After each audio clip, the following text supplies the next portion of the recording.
Hello, my name is Trent Lockhart.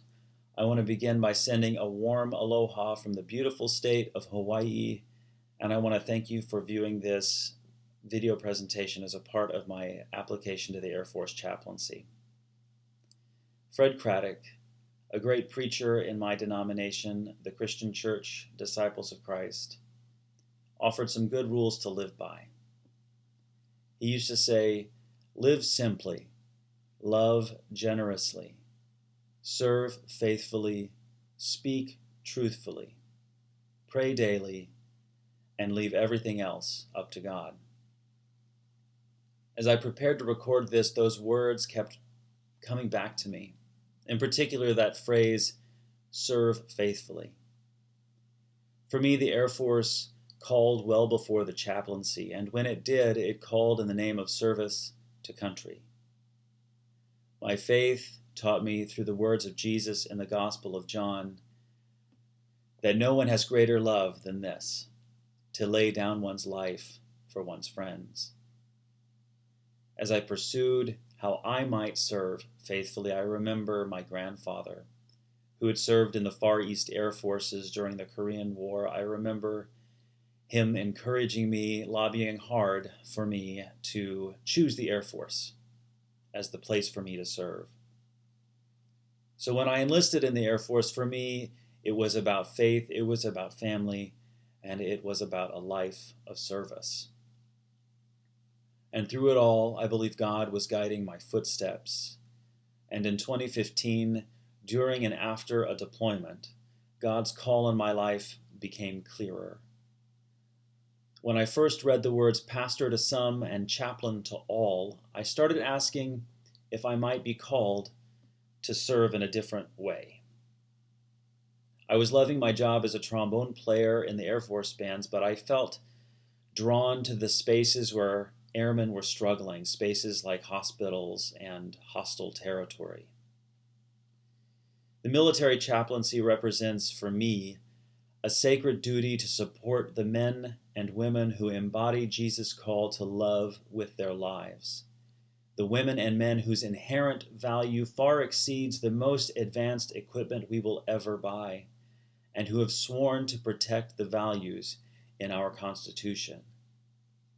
Among those aspirational values, those inalienable rights, of course, is the free exercise of religion. Standing at the center of the military chaplaincy, this freedom would not be possible without the practice of pluralism. Serving faithfully in our military as it's controlled by our democratically elected civilian government requires a rich and engaged culture of pluralism, because diversity alone simply won't get the job done. I understand pluralism to imply a diversity that works together for the common good.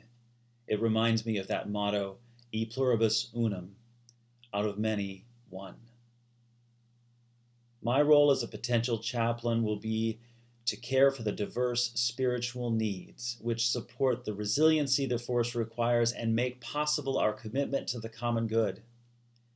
Pluralism suggests not only that we are different from one another, but that we need one another, maybe even that we're stronger together. So pluralism and teamwork for me go hand in hand. Well-functioning teams, pluralistic environments both share the qualities of relationships that are built on trust and humility. As a musician, I know that a band sounds its best when each member is listening to every other member in the band. I also know that music is at its most powerful when each individual is playing with their whole heart. It is at that intersection of individual passion and the common language of music that life-changing beauty becomes truly possible. A similar experience can happen in something like a Bible study, when a diverse group trusts each other enough to bring their whole selves to the text, their opinions, their hopes, their pain, all illuminating a single scripture in different ways, but united in love and creating something new.